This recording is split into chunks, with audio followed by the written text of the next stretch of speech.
you need to at least come 12 inch to the left or right. You have to expand it, because when you sand it, it's going to be much easier. When you do it like this,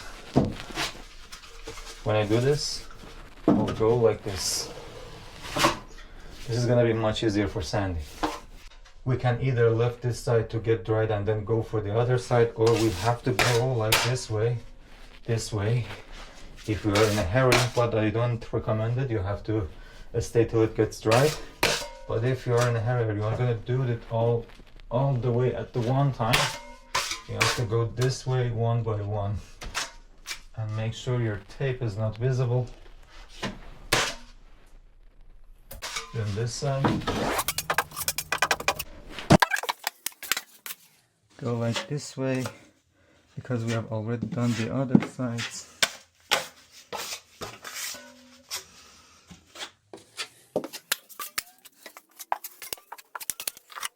Cut the tape for here. You can use the other tapes because it's easier and you can just rip it up with your hand, but for this type of tape, using it is easier when you are plastering, but cutting it is a little bit harder. You have to measure first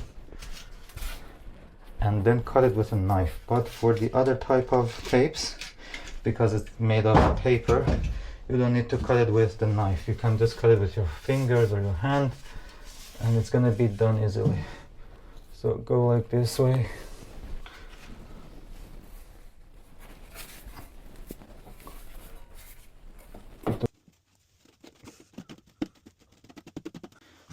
To make sure it's stuck to the ceiling or the wall, or your two joints are. Compress it. Take out the first layer of mud to make sure the tape has stuck to the drywall properly. That's it. And then we'll go for one side like this.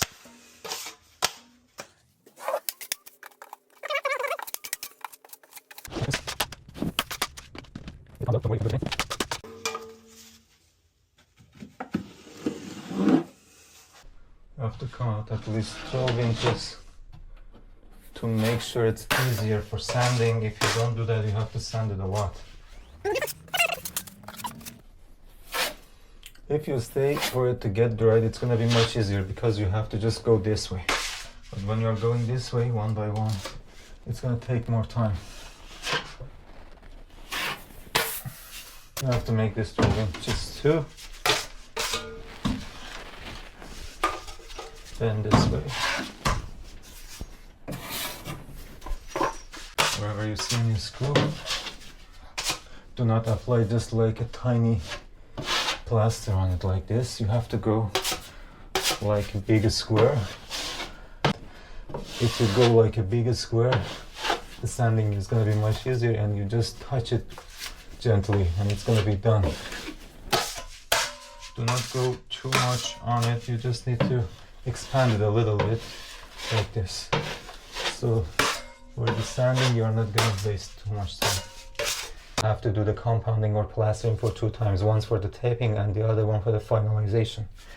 When you're doing the finalization, you can take a look at everywhere with the light to make sure everything is smooth and perfect, because when you're doing the sanding, it's going to be a headache again if you don't do it at the second time. You may go for this 3rd layer or the 2nd time. So this part is dried. I'm going to fix this wherever I see a small tiny window spots, or wherever I'm going to see a hole.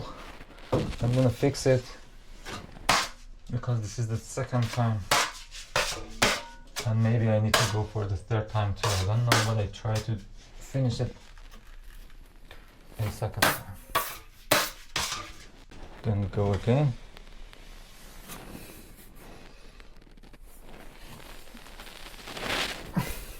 If you cannot fix it at the 2nd time or even the 1st time, you can let it get dry and then do it the other time. A bit, we do the same, but no tape needed. We just go on top of it with a thick layer.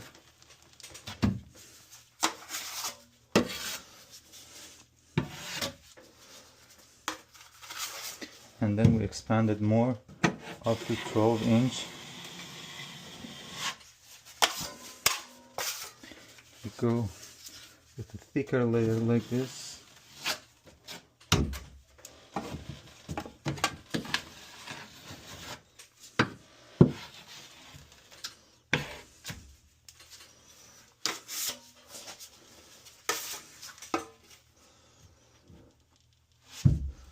And then we expand it like up to 12 inches.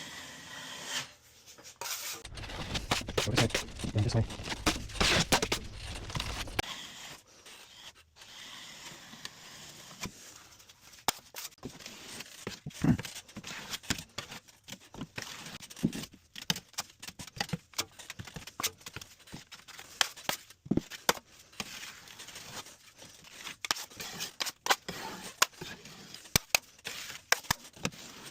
Thanks for watching. See you in the next one.